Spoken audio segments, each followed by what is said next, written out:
Hello, everybody. Hello, and welcome to Side Hustle Ideas. I am Bill, the company's expert. Thank you for joining me today. This is the weekly live stream where we talk all about entrepreneurship and business fundamentals, that kind of thing. So if you're looking to start a business or you're looking to do a side hustle or anything like that, you come to the right place. That's what we're here to talk about. And this is primarily a live kind of Q&A type thing. So if you're seeing my beautiful face, you should see a chat box somewhere in the vicinity of my face, depending on what device you're watching this on. And get in the chat. If you have been a subscriber to my channel for any amount of time, you should be able to get into the chat box and ask questions and say what's up. And I can see that and we can interact. The title of today's episode is How to Make Something Popular, Marketing. So we're going to be covering that. That's the topic today, is we're going to be talking about the study of marketing, what it is, how it can help you, and how this is absolutely central to understanding business. This is episode 102. We've done 102 of these, so that's pretty amazing. And as always, a live challenge goes out to everybody for this live stream. It's called Side Hustle Ideas. So if you can get in the chat, let us know what you think is a good side hustle idea. Just place that in the chat. That's a challenge to everybody. Okay, let's get started. Now, today I wanted to start with something, a message I got from one of our participants on Side Hustle Ideas, someone who was active in the last couple of episodes in the chat. They sent me an email. And I'm just going to read the email here. Excuse me. And this is from AlpiPal. So AlpiPal, if you're watching, here's the response here. So AlpiPal says, "Good afternoon, Bill. It's nice to get to know you, and I greatly appreciate you being a content creator for us to show us the tips and tricks of the trade to get hired." Okay, well, you're absolutely welcome, AlpiPal. Thank you for being here. You mentioned that you have a degree in engineering, so I was wondering if you'd be interested in my revolutionary business idea for a chainsaw sharpener. It'd be a huge dream come true to get another opinion that hopefully helps me make it into something. I've contacted different engineers and professors, and while they said it was a good idea, they also said good luck finding the skills and help to make it into something. Thank you again and enjoy the rest of your summer, AlpiPal. Okay, so here's the deal, AlpiPal. First of all, thank you. That's great to hear, and it's good that you've got an idea, and I wish you all the best of luck with it. Now, here's my take on this, okay? You're looking for an opinion, okay, and you did send me more stuff. You sent me like a design or whatever. Here's the deal. My opinion doesn't matter, nor does the opinion of engineers or professors or anyone else, okay? It's hard to explain this properly, but basically, excuse me, ideas don't matter, okay? Someone could have a great idea, but that's neither here nor there. The idea itself doesn't make any money, it doesn't prove anything, and it's also impossible to tell if it's a good idea or a bad idea. It's just, history has shown us this, right? People have a lot of crazy ideas. A lot of times they sound awful. And then it turns out that when somebody executes that idea, it turns out to be this amazing, wonderful thing that ends up being super popular and is very successful and changes the world. That has been known. There are many, many examples of that. The opposite of that is also true too. People have a lot of ideas. They think they're good. They try them, and then it turns out that they don't work, or at least you can't get them to work, which in practice amounts to the same thing. Okay? So it's impossible to tell, right? It's like spotting talent. On my YouTube channel here, we talk mainly about like getting hired into jobs and stuff. It's the same idea, being able to spot talent. What's this person going to be like? Are they going to be a good employee? It's almost impossible to tell. The most capable people in the world, with all the resources at their fingertips, have a tough time being able to do that. What chance do the rest of us have operating with constraints and limited resources? We stand even a worse chance of that. So the idea doesn't really matter. And what I want to impress upon you is that you need to realize this. And if you think it's a good idea, you need to proceed anyway with the execution. Okay, instead of like getting what people think about your idea, start executing your idea. So if this is a design for a product, get that design prototyped. Try it out. Get it into the hands of people that would potentially buy this product, okay? People that use a chainsaw sharpener, okay? People that could benefit from it. Get it into their hands and start studying their reactions, okay? Try and figure out who would want this, okay? How you could best convince them that this is a good idea that they should get into, and and try and convince them to buy it from you. And if you can do that, then the idea has proven itself. If you can't do that, then it might require some tweaks, which I encourage you then to do, okay? And try to get it to catch on. Now, if it doesn't, it could be because it's a bad idea, or it could be because you just don't have the ability to execute on it, whether that's driven by a lack of resources or what. We don't know, but it amounts to the same thing in practice, okay? So you got a great idea. That's a good start. Now you have to act on it. And entrepreneurship in general is about acting on something. It's not about sort of getting validation from peers about what they think. It's about being able to make something happen, okay? So you've seems like you've got a strong start. You got something you believe in. You have run by a couple of people that haven't sort of shot it down completely, so that's good. Now you need to work on it, okay? You need to actually make it happen yourself. So even if you create one prototype and start trying it with a few individuals, you're already on your way, okay? So that's what you need to do next, in my opinion. That's how these things usually go. Okay, best of luck to you, Alpi Pal, and thank you for being such a big contributor and participant in these live streams. So there you go. Okay, right, now let's proceed with marketing. Now, just for interest's sake, I actually looked something up right before we went live because I just wanted to see. Here we go. Okay. So what is marketing? Now, the thing is, if you were to research this, okay, if you were to go to Google or ChatGPT and you were to ask it this question, you would get, as I did, a very, very abstract textbook definition that basically is almost incomprehensible. It's almost like going to Wikipedia. Wikipedia is great. I'm not knocking it, but every once in a while you look up a certain thing on Wikipedia. In certain areas like economics, I don't know if you ever tried to do this. You look up like a certain thing in finance or economics, and if you know what it is, then you're fine. But if you don't know what it is and you look it up and you look at Wikipedia's definition, it's usually long and convoluted, and it doesn't simplify or clarify anything. It just makes it even more complicated, right? So let's try that now. Just come with me on this this fun journey here. Okay. Let's see if we can do this. I'm going to try the voice input. So what is the scientific study of marketing? How would you describe marketing? Let's just see what this thing says. It'd be a starting point for today's discussion. This is a super important area, by the way, especially to entrepreneurship.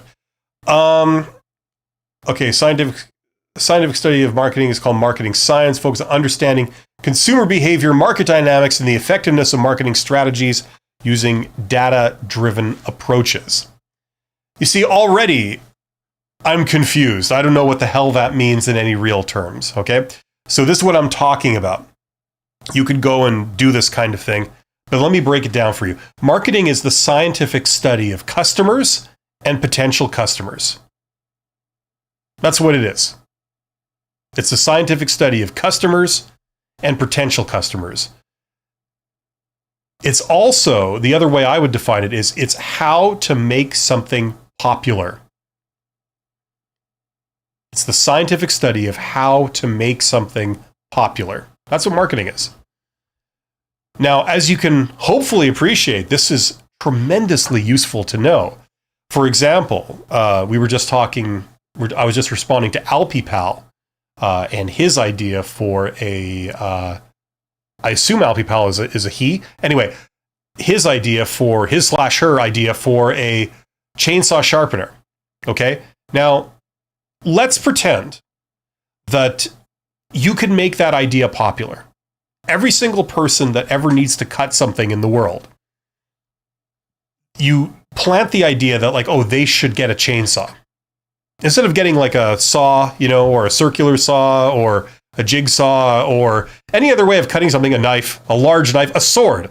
If you use a sword to cut wood in your woodworking project, like all real men do, you decide that idea is passé, and instead you should use a chainsaw for everything. And of course, you should use a chainsaw sharpener to make sure that your chainsaw is working efficiently, right? So imagine if you could make everybody on the surface of the planet think that was a good idea, right? You would then probably be on the way to making a fortune if you were the first person to develop a chainsaw sharpener, okay? You know what I'm saying? Like, if you could make that idea popular, if you could make it catch on, you probably wouldn't have a lot of problems after that, right? So that's what marketing can do. That's what, when you learn marketing, you're learning how to do. You're learning how to make something popular, okay? That's what it is. That's what the field is. So as you can imagine, for people that are in business, and in particular, people who are in entrepreneurship, like small business that you start yourself, right? That's obviously a very important thing to know. That's what marketing is. So the problem is that when you look up textbook definitions of it, or you want to sort of get into it, you are up against things like this. It's like this kind of very abstract kind of technobabble, for want of a better word. And then the scientific study of it, the field is, if you do an overview of it, it talks about things like data-driven decisions, customer market research, and a lot of the cutting-edge parts of marketing these days are basically digital-based, AI-based, and psychology-based, right? Like how people think about brands and stuff, and then how like AI can generate advertising, like ads and things. Like that's kind of the cutting edge of marketing right now. But it's very far from the fundamentals, which are how to make something popular. So if you get a book on marketing, or you take a course on marketing, or you study marketing in some way, you're going to usually start with the fundamentals. And let me break down the fundamentals to you, because they're not very accessible for some reason. And thank you to 13 people. There's 13 people here right now. You guys are awesome. And Michelle C is here, who says yes. Let's break down the fundamentals of marketing. The definition I would use is it's how to make something popular. That's what it does. And technically, it is the scientific study of customers. Okay? Now, marketing answers three main questions. Okay? Number one, who my customers are. Okay, so what type of people are they? And they could be individuals, or they could be businesses, like, you know what I mean? Like it's not necessarily one thing, but who they are. Okay, so how would you describe them? They're people who have these traits. They're this age. They are, they all operate chainsaws. Like, for example, like, what are their defining traits? Who are my customers? That's the first the question that marketing answers. Okay. Then the second question is, what message can I communicate to these people that would convince them to do business with me? Okay, so what would be my message to them? Now, your message could be words, it could be images, it could be like a video, it could be an experience, but in some way, shape, or form, you're going to communicate something to them that will convince them to do business with you, to say like, yes, I want what you're selling, right? What you have to offer, I want it. Okay. So what would that message be? Okay, and it can be like multimedia, multiform, whatever it is, right? What would you want to communicate them? So that's the second question, right? Depending on where you are in the world, if this means F off or this means to, right? That's the second part. And then the third question that marketing answers is, now that we know who my customers are and what we want to communicate to them, how can we get that message to them? What channel should we go over to communicate that message? Okay, like in a practical sense. Right? So who are my customers? What message should I communicate to them that will convince them to do business with me? And how can I reach them? What channel to go over? Okay, those are the three fundamental questions that marketing answers.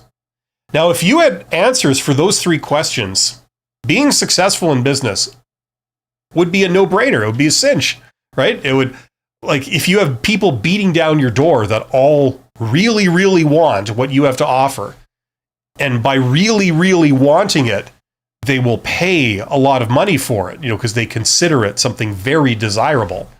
The rest is easy. You could be totally inefficient at, running a business and managing people and, communicating things. But if you had the marketing side together, you would basically have the real challenges of the business cracked, right? That's the idea. Okay. So marketing is kind of, I don't know if this is a thing, but I think of it as the primacy of marketing. So if we're talking about entrepreneurship, or talking about starting a side hustle, starting a small business, or anything like that, marketing is going to be your primary focus, right? If you come from the world of operations, right, you're thinking about efficiency, you're thinking about like production processes and stuff like that. All that stuff is really good, and you can be very good at solving a technical problem, right? Like, how to create this thing, how to do it efficiently, how to make something that's of high quality, how to do something like that you really drive down the cost so you can make it cheaply. Those are very important, but they are all for naught. They all don't matter if you don't have the marketing side of your business down. Because what you could find yourself with is you have a very efficient product that solves a certain problem very well, and it's reliable, it's cheap, it's elegant. That's great. But the problem is nobody is aware of it. Nobody wants it. Nobody considers it a good thing. You know what I'm saying? And the people who do have never heard of you, and you don't even know where those people are or how to reach them. So you create a great product. It's a solution that no one is asking for, right? Marketing will make sure that there are customers lined up for it. Okay, so that's kind of like how where marketing fits in the world of business. It's of prime importance. And I would argue, and I'm not alone in this, that you should put marketing before other areas when you come to design your business, when you plan what you're going to do and what problems you're going to tackle first and all this kind of stuff. Michelle C says, good definition of marketing. Well, why, thank you. Thank you very much. Oh, thank you. Oh, thank you very much. Alpine Zipal. That just rolls off the tongue. You know how you give people nicknames? You could start giving your friends nicknames, stuff like that. You need to give them this as a nickname, just for convenience. Hi, Bill. Nice, colorful shirt. Well, thank you. Yeah, it's corporate blue. That's all the personality I'm capable of, apparently. I figured it was a step up from gray, but I do occasionally wear blue. I didn't understand the law of supply and the law of demand. It seems like the definitions are reversed. I'm confused. Can you explain this for me, please? Okay, now that is not marketing. That is economics. It's one of the fundamental principles of economics, supply and demand. We'll take a 1-minute detour to answer this. And by 1 minute, knowing me, it'll probably be 10 minutes, but we'll do it. So very, very simple. You can look this up yourself. In fact, no, I'm not gonna look it up live. This is just the question. So supply and demand. What is, you've got two curves, and you know how they do that, right? And you got the equilibrium point in the middle. One curve is supplier behavior, and then the other curve is consumer behavior, right? So consumer behavior, you will want to buy more of something if it's cheap, right? So you understand that curve probably. The cheaper something is, the more quantity you will buy of it. That's probably intuitive for a lot of people, right? So that explains the curve that does that, right? You're looking at price versus quantity, right? So as the price sort of goes down, you will buy more of it. That is intuitive. That's consumer behavior. You're the buyer, right? Now, try to imagine that you're the supplier, okay? You're the company that sells food. Instead of, the person being at the supermarket buying food, you're the company that creates and sells the food products, okay? You have cheap products and you have expensive products, right?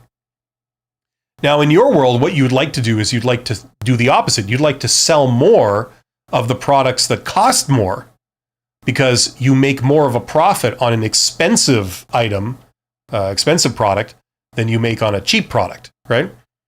So that's your behavior. You want to produce more and sell more of products that cost more. So as the price goes up, the quantity goes up. That's what you're wanting, right? You're wanting to produce more of that, right? So it's the two opposite behaviors of the two players involved in like a transaction, the buyer and the seller. So where those lines intersect, that's the equilibrium point, right? At this price, I want to produce this much, you want to buy this much, so that's where the price ends up being. And that sets the price and the quantity. Okay, so that's supply and demand. Hopefully that makes sense. That's a concept in economics. But we're not talking about economics today. We're talking about marketing. Okay, now, we already covered what the definition of marketing is. We covered about the three main questions that marketing answers, right? Where can we go from here, since in the absence of questions? By the way, this is meant to be an interactive live stream, so let me know what your questions you might have about marketing. There are 14 people here, and I'll be happy to help you with that.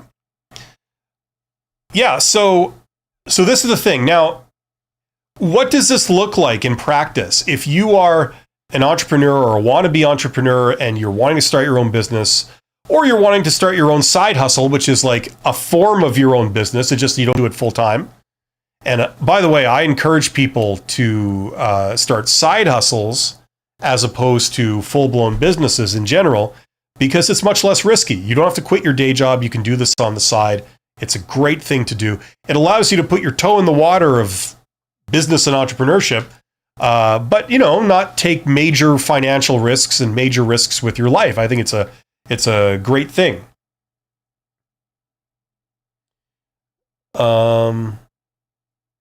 Okay, people are saying things that I don't know what it is. Is that like a book or something?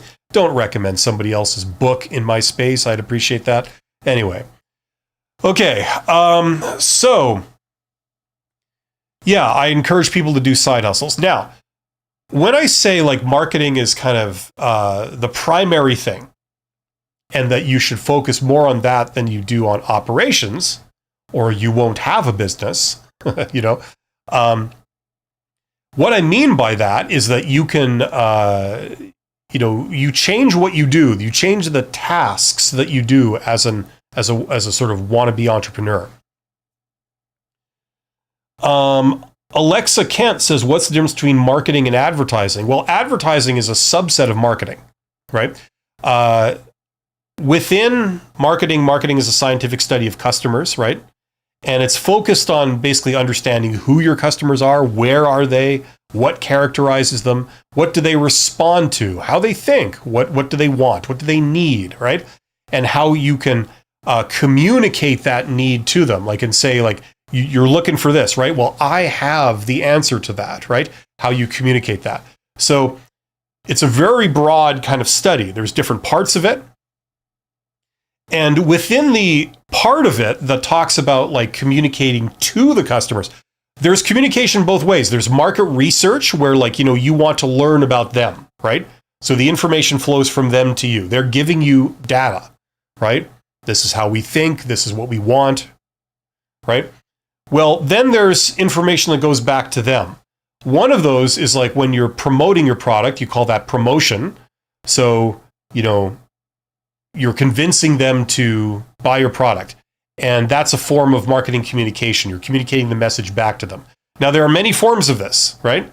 One form is advertising. Advertising is when you have to pay for your message to be displayed somewhere by a third party. Okay? So traditionally, like if you, were putting ads in a newspaper, right? You pay the newspaper some money and then they print your ad. Or online, you want to do ads with Google, so you pay Google some money and then they show your ad to people, right? That's advertising. It's a very specific subset of of communicating your message out, right, back to potential customers. As you can appreciate, advertising doesn't cover things like who is this meant to go to, right? And if you know the type of person you're targeting, where are they? What are they looking at? How best to reach them? Advertising doesn't really handle that directly. It's like, here's the message. How do we get that in front of these people? You just pay and there you go, right? So in order for you to do advertising effectively, you'd have to have answers to some of those questions, like who am I trying to reach? Where are these people? What are they paying attention to? That will inform you where you do your advertising and in what form it takes, right? And then you also have to have figured out, like, well, now that I've got their attention, what could I possibly communicate to them that would convince them, most effectively convince them to buy my thing, right? So you see, like, advertising doesn't cover any of that stuff. It's a piece of the puzzle, but it's just a small piece. It's one way of getting the message back, right? For example, word of mouth is another alternate way of getting the message out to potential customers, right? It's a different channel to go over, right? Traditionally, publicity was another channel. Publicity sounds like advertising, doesn't it? The difference is that you pay for advertising, whereas publicity was like free advertising. For example, if you have a product and you send it into, well, like nowadays, it's like YouTube channels. You send a free copy of your product, a free unit of your product, to a big prominent YouTuber or something, and they'll do a review of it, right? You don't pay them money to advertise your product. You say, here, do a review. Now, traditionally, that means you don't pay the reviewer. The reviewer just does their thing. They could give you a positive review. They could give you a negative review. It's up to them. But the point is, it's free. You're not paying for the review. That would be advertising. And usually, if you're paying them, they're not going to say what they really think. They're going to say it's great. They're being paid, right? But publicity was when you get the exposure for free, right? Like as in sending reviews or someone writing articles on you. You don't pay for that, but you get the exposure. So that's publicity. So there's different formats of or versions of how to communicate the message. Advertising is one of them. Okay, so hopefully that makes sense. My close personal friend Alpine's pal says, sorry about that. I was thinking you might have seen it or talked about that, how opposed to a brown or white cow that had an attention span of 2 minutes, a purple one is 20 minutes. It makes me think about how you have to keep coming up with new stuff. It's not really a question, but maybe you can touch on it for 1 minute. I'm not familiar with that. I don't know if is that somebody's book? Like, is that somebody's idea? I've never heard of that. They always have these like sort of flavor of the month kind of things, so I'm not sure if that's one of them. Also, at one job I worked at, it was a small company, less than 5 workers total, including the boss. They were swamped. That's not really a side hustle anymore, like another exhausting job to keep up. Well, yeah, by definition, if it's a full-time job for the owner, it's not a side hustle, right? A side hustle is something you do on the side. So yeah, that would not be a side hustle. That could be a small startup or a small business, but that's not a side hustle. Yeah, a side hustle is something you do in your spare time, right? When you're not working at your day job. And I mean, I've said this before, I'll say it again. I really encourage people to do this or to consider it. It does not take a lot of money. In fact, you could do it without taking any money directly. I did a poll question like a week ago, something like that, saying, what's the minimum amount of money you have to spend to start a business? And there were multiple choice, 4 choices, like $0, $100, $1,000, $10,000, something like that. And I got everybody, gave a good sort of cross section of all the answers. The answer is 0. Okay. You can do it with 0. Now, depending on what idea you choose, you may not be able to do every idea with 0 money. Like if you decide, okay, I'm going to start an airline in the garage, I'm going to start an airline just by myself. You probably won't be able to get that off the ground with 0 money down, right? I would argue that would be a completely inappropriate idea for a small business. You have large organizations, they exist to solve large problems like that. Like, being an airline, that's a large problem. You're trying to transport thousands and thousands of people every day, all over the world. That's a large problem, right? Not something one person can do in their basement, right? Unless you're perhaps doing a Zen New Wave thing where you convince people they're traveling. I don't know. There might be alternatives. We're not judging. But you can start a viable side hustle, small business with 0. I mean, I think a lot of YouTube channels qualify for that. Like if you want to know what form that looks like, assuming, of course, you're already on the internet and you own a digital camera in some way, shape, or form, right? You know what I mean? Like if you already have that, then you would spend 0 money down to start the YouTube channel, right? You know what I'm saying? So I mean, that's one obvious example of how to start something with no money down. And the idea is you do it on the side, right? And that's a great thing because you see, the thing is, entrepreneurship is a journey to understand customers. That's what it is. If you knew exactly where your customers were, like we were talking to Alpipal at the very beginning of this live stream. I responded to an email I got from Alpipal, who's been participating in these live chats. If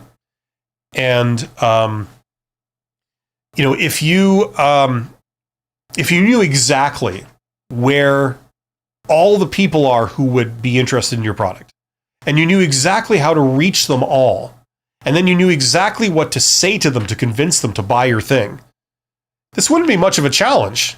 You just be an instant millionaire and, retire by the time you're 25, You know what I'm saying? It wouldn't be much of a challenge if you knew that, right? So that's kind of the journey you're on when you're an entrepreneur. You might think it's about building up a business and, having employees and making a certain amount of money.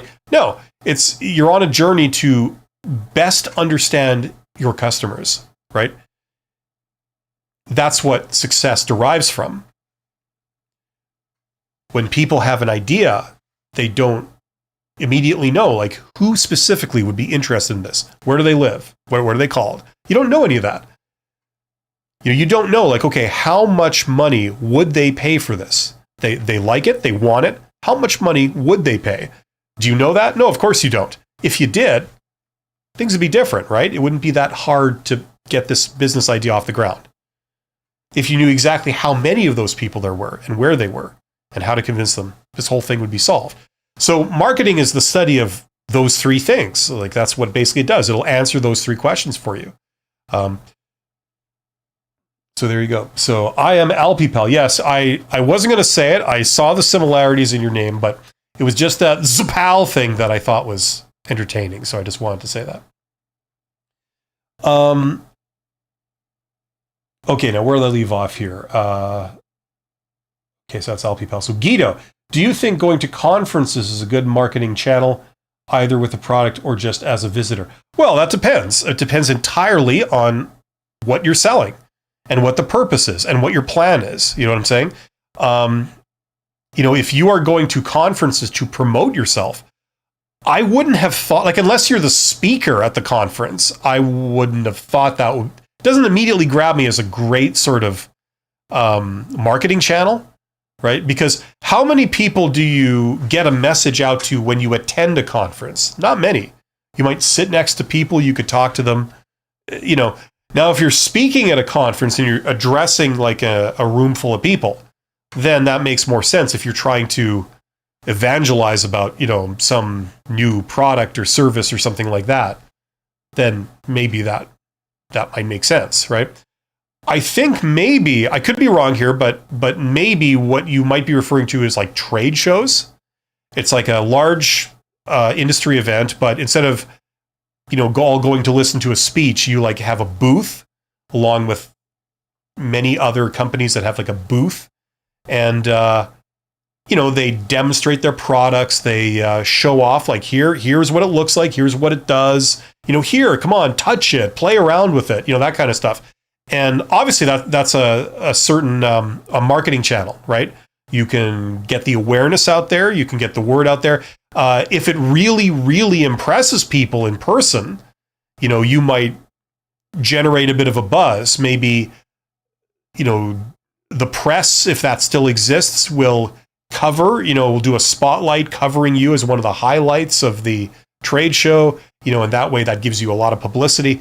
You know, things like this. You can meet people in the industry directly, that they could be your suppliers, they could be your partners, they could want to do a joint venture with you, they could be institutional customers. You know, there's all kinds of opportunities there if you do it right. So that's a trade show. But yeah, those are marketing channels that may or may not be appropriate for what you're trying to do. For example, if you were trying to sell real estate in Boise, Idaho, and you were just a real estate agent, I don't think setting up a booth at a trade show would necessarily accomplish all that for you. It's what you're doing is pretty mundane. I don't think it's going to generate extraordinary buzz around. But if you're trying to reach people in Boise, Idaho that happening to be looking for a new home or looking for a commercial space for their business, then, you know, that might serve the purpose. It depends what the audience is, right? Alpipal says, like, is earning money in your sleep, is that misconceived at least a little bit? Owning a laundromat has a lot of things. One idea I had was to cheap rusty tools and revive them, but that takes skill. Listen, Alpipal, how can I put this? Okay, you've got a lot of enthusiasm, which is great, and you are asking, you know, the right questions. You're asking about stuff you're seeing, right? That's good. Okay, the problem is what you see out in the world is not the sort of legitimate, possibly more boring truth and wisdom of how things are done. What you're seeing is, you know, snake oil. You're people like selling you like, you know, this thing that's too good to be true. They're trying to generate a buzz. Oh, this is the latest thing, and they're trying to have it catch on. It's really a scam, or it's really, you know, it's not all it's cracked up to be. That's what you're seeing. That's what you can't help but seeing, because that's the people that are shouting the loudest, right? And they're trying to like position this thing like it's this amazing new thing, you know, Bitcoin, you know, like whatever, right? You know what I mean? That's what you're seeing. The problem is things like, you know, oh, make money in your sleep, or, you know, so if it sounds too good to be true, usually it is, okay? You know, things can make money in your sleep. Think of like investing. That's what investing is.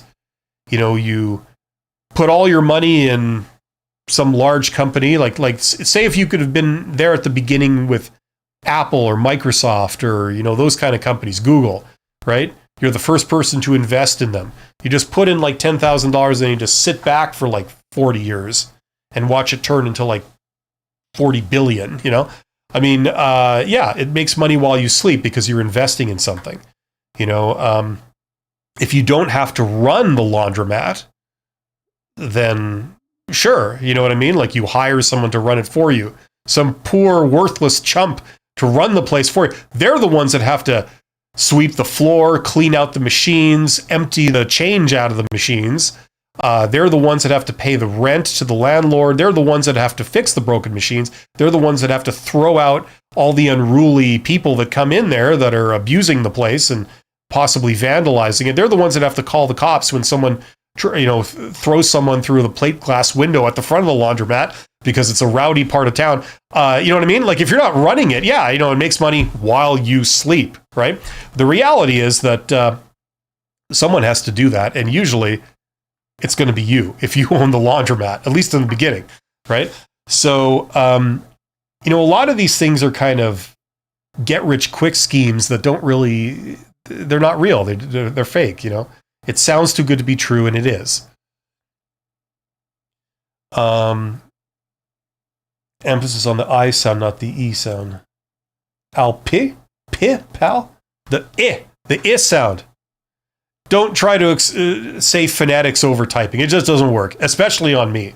I'm oblivious to these things. I have a long history of saying everybody's name wrong, and I stand by it.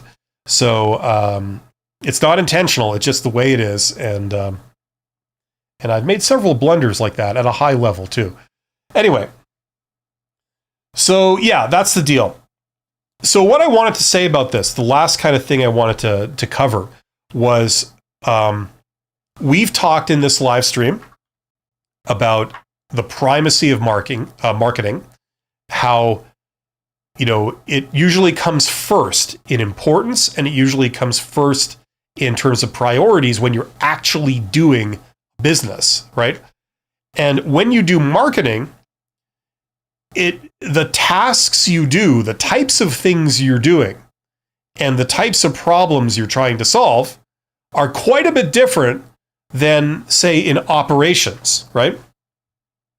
So, for example, let's take LP Pal's chainsaw idea again, chainsaw sharpening idea.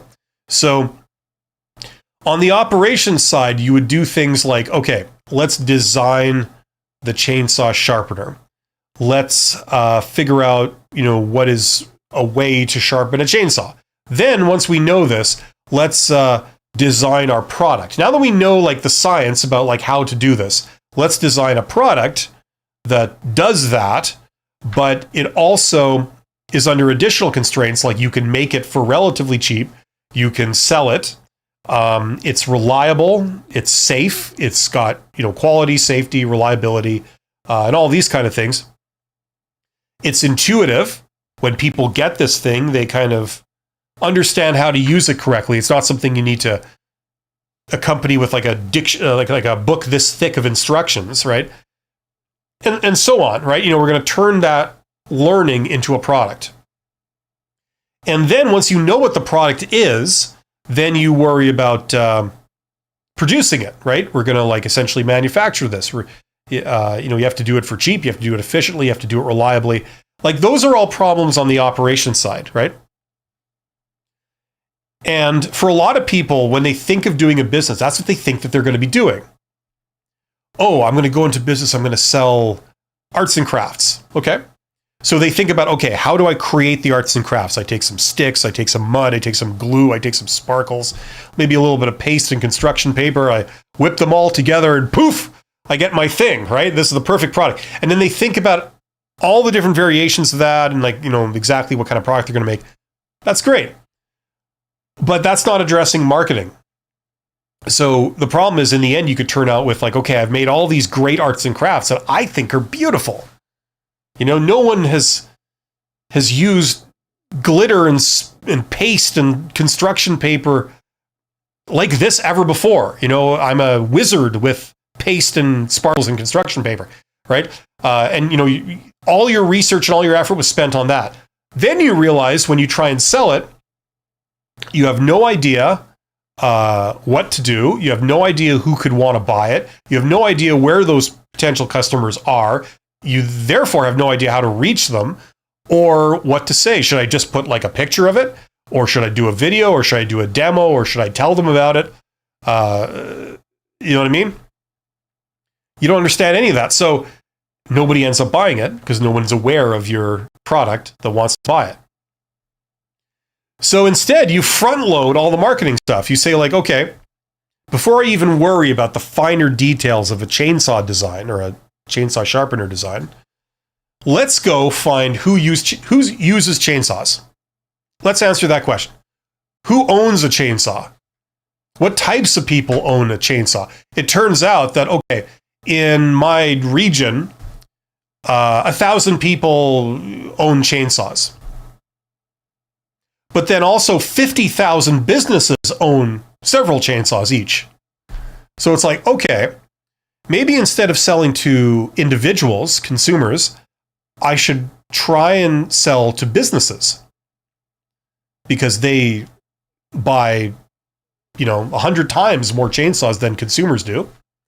Who are these businesses? Well, I don't know. They deal with forestry. They deal with furniture manufacture. They deal with roofing. They deal with, I don't know. Let's go after these businesses. Now, the way I would go after a furniture manufacturer is going to be different from how I'd go after roofing companies. Two different industries.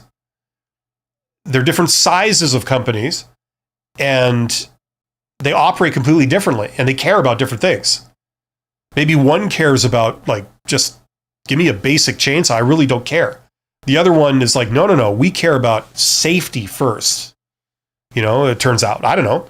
So as you're learning about these different types of customers, you learn about what their needs are, and then you get ideas of okay, how could I convince them? How could I sell to them? They seem to care about this. Okay, well, now that I know that, maybe I can just refine my product a little so it's very, very safe. Maybe a bit less efficient, but very, very safe. That'll appeal to them. Maybe they don't really have a chainsaw sharpener that's safe. That's what their problems have been in the past. Their history has been. Something like that. I don't know. Anyway, the point is you would learn this kind of stuff, and that informs you what to do. So what does the activity actually look like? It looks like you going out to talk to furniture manufacturing companies. That's what your working on your business looks like. You going out to go down to the site of roofing companies to talk to the owner. And you say, give me a tour. Show me what you got for your chainsaw. You use chainsaws for cutting roofs, or doing a demo of a roof or something. I don't know. Show me what you do. Show me your tools, and offering and say, listen, I can give this to you for free if you demo it and give me some feedback. Things like that. Right? So anyway, I could go on, but you hopefully get the idea. Working on marketing looks completely different than working on operations. And there's a type of entrepreneur that is more the engineer type, more the craftsman or skilled trades site type of person. They're going to focus mainly on the operation side, creating the thing. They give no thought to the marketing side, and that's what leads to the failure of their effort. If you front load the marketing side, you then get more of an idea of what you need to do. And then you also know who would want it, how much they're willing to pay for it, what do they care about, and knowing all of that, you then design your product, right? Does that make sense? That's kind of the primacy of marketing. Okay, because it's all wrapped into one process. The learning about the customer's thing also is connected to, these are your customers that you would then sell to, right? So marketing and operations work very closely together. Some of my consulting work in my day job, outside of being a YouTuber, I'm a consultant, is getting marketing and operations departments to talk to each other better and cross-train each other on what they do. It makes the whole business much more effective, by the way. Okay, coming back to the chat here. LP Pal says, or in the job you work at, or something like you want to self-learn, you'll take your time to get off-market experience, like fixing tools until I know the market well, maybe become a mechanic. Okay, just be careful because, just like, for example, if you go down to a roofing company and then end up, I don't know, helping them do roofs, does that necessarily help you with your core function, which is learning about their needs for a chainsaw sharpener? Not necessarily. So you want to make sure you stay on task with that stuff. All people, yeah, sorry for thinking out loud. It does become blurry. Yes, I kind of got fooled by watching too much YouTube, no matter. I need more exercise, yeah. Listen, here's what I would say. Okay. Alpi pal, you sound like you have a lot of enthusiasm. You got a lot of ideas. That's great. I would suspect, I mean, it's not a genius that can figure this out, but I suspect you're on the younger side, which is great because you seem to have a lot of energy. What, in my opinion, would be good for you would be for you to learn everything you can about how these subjects actually work. Okay? You're seeing a lot of fluff out there, including YouTube. You're seeing there's a lot of fluff on YouTube. It's all about fear mongering and, you know, stuff like this. Everything's a panic. Everything's like, this new trend. It's like, no, the fundamentals of how things work tend to be boring. They're not sensational, this just in, you need to learn this. It's something that's been around for 500 years. It's like, you don't see that ever, right? It's boring, but that's where the real wisdom is, the real knowledge is. Okay. Now, yes, I have a course that teaches this. You could get my course, but regardless of whether you get it from me or someone else, or you get a course or you just buy a book or whatever you do, learn the fundamentals, learn the how this stuff actually works. You're seeing a lot of fluff and a lot of sensationalism. Learn the fundamentals of how business actually works. Then first of all, you'll be able to see through a lot of these snake oil scams. Too good to be true, make money while you sleep, that kind of stuff, right? And you'll learn the tools to be able to spot opportunities out in the world, and then you'll know what to do to act on them, right? And you will come out on top one way or the other. You know what I'm saying? The more you know of legitimate stuff, and that combined with like energy and a sort of practical sense, you want to actually do things rather than just think about them, that'll lead you to success. You got everything you need right there. The problem is, for a lot of people, when we're young, we don't know enough. We got a lot of energy, but we don't know enough. We don't understand anything properly. And then when we're old, we might now have figured it out, but now we're too old. We don't have a lot of energy. We don't have a lot of opportunity to act on this knowledge, So that's usually the thing. So if you're young and you got energy, learn all you can about legitimate stuff. Where do you find the legitimate stuff? You don't find it, I hate to say it, you do find it on YouTube, but you got to dig deep. It's usually not the stuff that's like super popular in your face, because the stuff that's in your face is, at least in my experience, is all very sensational.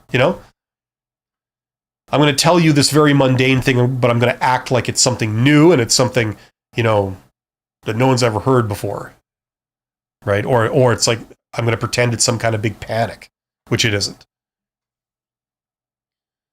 Okay? You find learning on any topic, a great place to start is look at universities. I don't mean go back to school. I mean, like, look at the books they're reading in a class. If I wanted to study, I don't know, something I know nothing about, I don't know, anthropology. I know nothing about anthropology. But if I wanted to start, and I didn't want to get a bunch of misinformation, a bunch of modern politically tainted stuff that's injecting an artificial message into anthropology or something, if I wanted to just understand the scientific study of anthropology, what I would probably do is I'd go online to the university in my hometown, look at their anthropology program, look at, intro to anthropology or something, see what book they're using. They usually put that like right on the internet. Here's the textbook. It's designed for people coming right out of high school, taking their first course in anthropology. Okay, now that you know the number of that book, like the unique number, the title and the author, go find that book on Amazon. All those textbooks, you can find them on Amazon. Here it is for $140. Oh, here's a slightly older edition for $10. It's like, okay, I'll order the $10 book and I'll read it. And it's like, okay, here's some legitimate stuff, right? That's what I would do. You know what I'm saying? Like, to learn something. So you can do that with business. The course that I offer here of mine is essentially a glorified version of that. I give you a reading list for all the different subjects within business, and then I provide videos that guide you through those subjects. I give you my personal take on it, how I've used that in my career, going from a supervisor to a CEO. And then I talk about, like, how you would read this book, because the books I recommend are all books that I have read personally.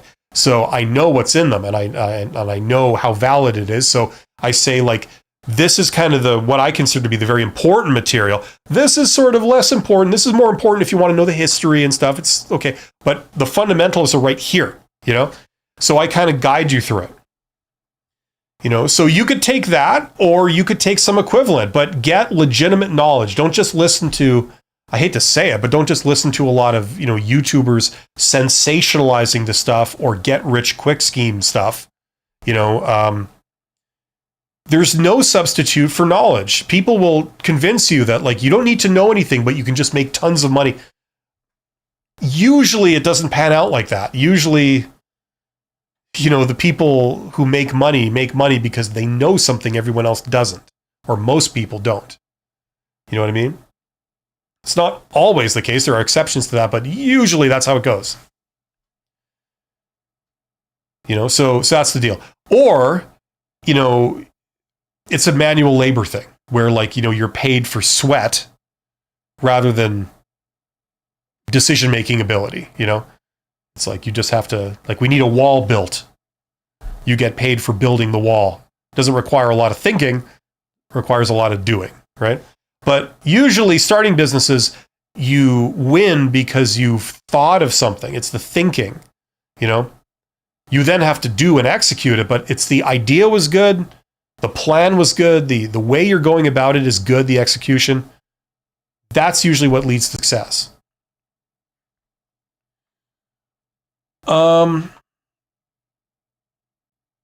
Let's see here.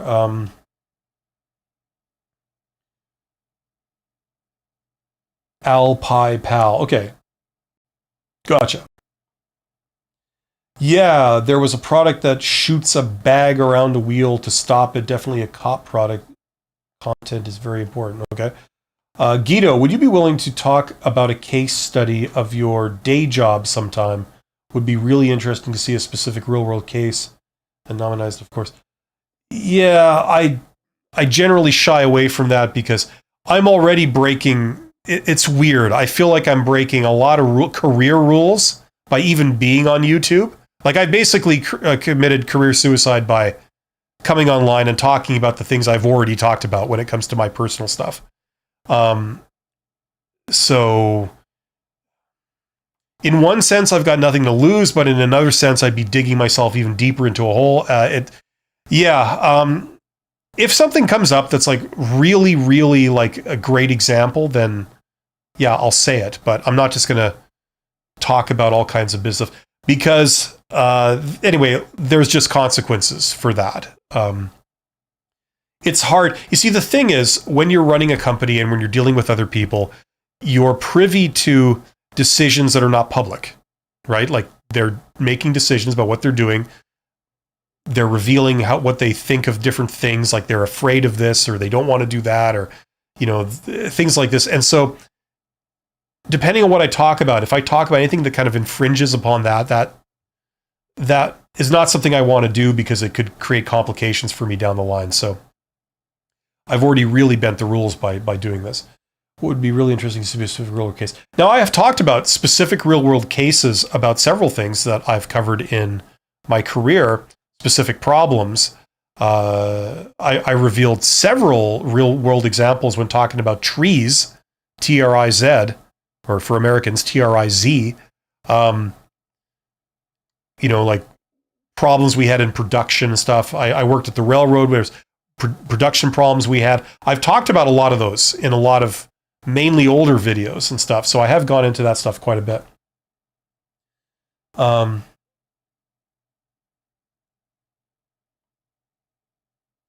Job/school shadowing. Is that what you meant? I don't know what that is. School shadowing.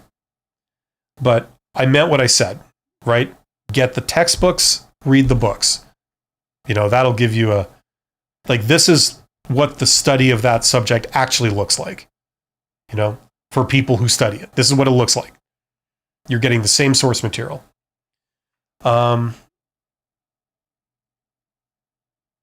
I've been promoting a lot of others. Big rookie mistake. I do apologize. Yeah, no problem. Hey, you don't have to be too hard on yourself. Nothing is new under the sun ever. You've nailed the panic. Well, in the world of business, that's not strictly true. There are new things. I mean, look at AI. That is new. We didn't have it, and then we have it. That's happening all the time. There are new things. There's new capabilities, right? So from a business perspective, that's just false. I know that comes from the Bible. I know, and I know what it's referring to, but in a business sense, that's not true. Anybody who works in like technology, there's a lot of technology startups, like that's how they make their whole living, introducing something new and different, right? The value derives from having something new and different. This is a new capability. It can create new possibilities it's a new tool, right? Or a new resource, right? So that's definitely a thing. And the idea of the chainsaw sharpener is, from what I understand, you were positioning it as, that's another example of that. It's like, here's something that you don't already have, that if you had it, it would give you better capabilities in some way. It would give you some kind of edge. That's why it's something you should consider buying. So it is new.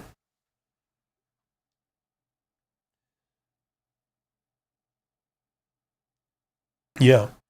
So anyway, there are 26 people here. Thank you for joining me. If you're wanting to learn business, check out that course. That will help you.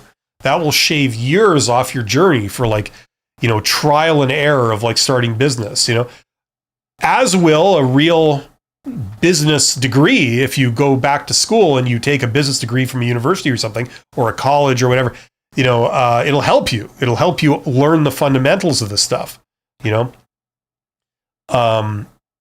So I encourage everyone to learn as much as you can. A lot of people who take business degrees, not everyone, but a lot of them, they come from like all different areas. So like you have lawyers that go out in the world and then they come back and then they take an MBA. And then you have engineers that go out and, they work as an engineer and then they come back 10 years later and then they take an MBA. Technicians, all kinds of people, nurses, like all these different people that go out and have their own careers. Then they come back and then they take an MBA after a few years out in the world, in the job market, right? So they're working as a nurse for like 10 years and then they come back and they take an MBA. And the idea is that business, like an MBA is the gold standard for knowing business. Business is the scientific study of making money, right? So, for example, you could be someone who works with chainsaws. That's the theme of today's show, I guess. You work in the lumber industry. You chop down trees. I don't know, and so everything there is about like the practical handling of chainsaws and other similar equipment, right? The hands-on kind of all the details of how it works in the world. And that's great. You're trained on that. You have all the operational training, you have all the safety training, you have all that kind of stuff. But you want to introduce a product. You say like, look, these tools we're given, they suck. I want to design a better chainsaw or a better type of saw or something that would be more efficient and more convenient to use for the people having to do this job. Right? So you think like, okay, I know everything there is to know about using these saws. That's great. That's a great starting point. You have a bit of an advantage in designing a product. And then maybe you understand like how to design a product, like you either are a mechanic or an engineer or a technician, something that allows you to do that. But you don't really understand how to run a business. Like the whole making money thing is something you haven't thought of. Well, that's like maybe the missing piece. That's why a lot of people go back and take MBAs because, now I want to use my knowledge of saws and lumber to make money on my own. I want to start a company that serves this industry, and my goal is to have that industry get all its tools from me. Because right now they're getting them from tool manufacturers that don't seem to know the first thing about what people do in this industry.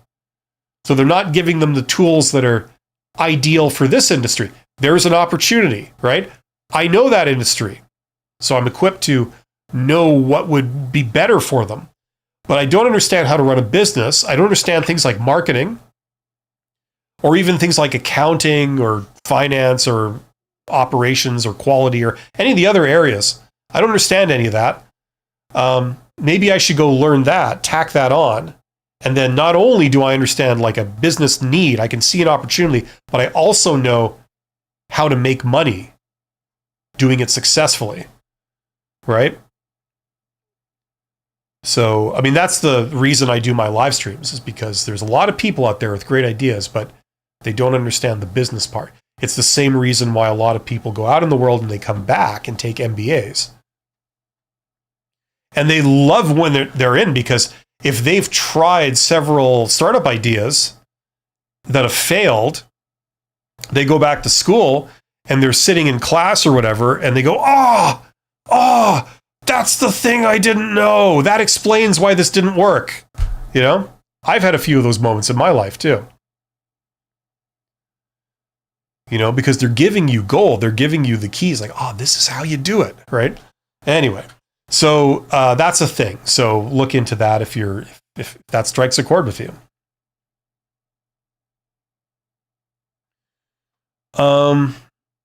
So it feels new, just my imagination, regardless of... Yeah, whether something feels new or it is new in a practical sense doesn't matter. It's new. It wasn't there before, or it wasn't around before. You know, maybe technically it existed, but nobody knew about it. So, okay, it's technically not new, but in practice, it's new. Regardless of everything, I appreciate all of your subscribers putting yourself out there and helping us. Well, thank you, Alpi Pal. That's very nice. What a weird name. Sorry, but you know, I just got to say that. Well, this one says Alpine, right? Alpine's Pal. Anyway. Okay. Any questions? Put your questions in the chat. If I get any questions, I'll answer them. Other than that, I think I pretty much covered this for today. Check out my courses. That one in particular, if you're looking to learn business, for $100, you can learn everything that you would learn in a university MBA. They charge people like $250,000. If you want to get like a Harvard MBA, they charge you $250,000. You're studying the same textbooks. You know what I mean? You know, now obviously you're picking up other things there too. It's like they supposedly there's like networking opportunity stuff, and it's also the reputation.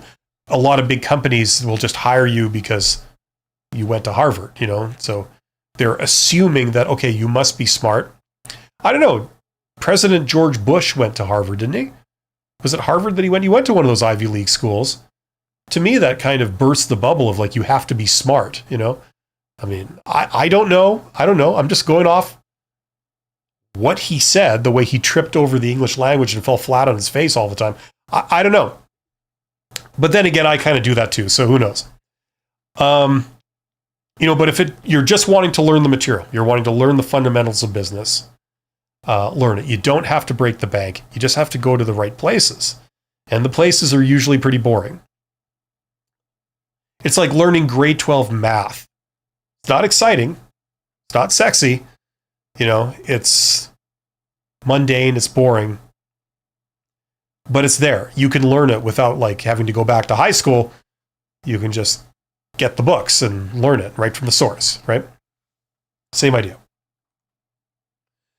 Okay, there are 22 people here. Thank you for being here. You guys are awesome. Hopefully you got something out of this.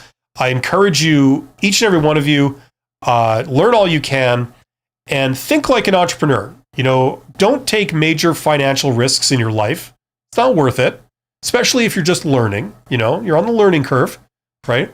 But thinking like this can really be something truly great for you in your life. Not only does it give obvious advantages, like not having to rely solely on an employer for you to have money, right? You can generate the money yourself without an employer, without an agent doing a big part of it for you, converting your value into cash, right? You learn how to do it yourself. That means, you know, You don't have to bow to employers and worry about getting fired. You can make money wherever you are, you know? So it's a great thing from that perspective. Also, there's no ceiling for this kind of thing, you know? It's like if you are good at spotting a problem and solving it using a lot of these business principles, you can make your fortune. You know, it's a great thing.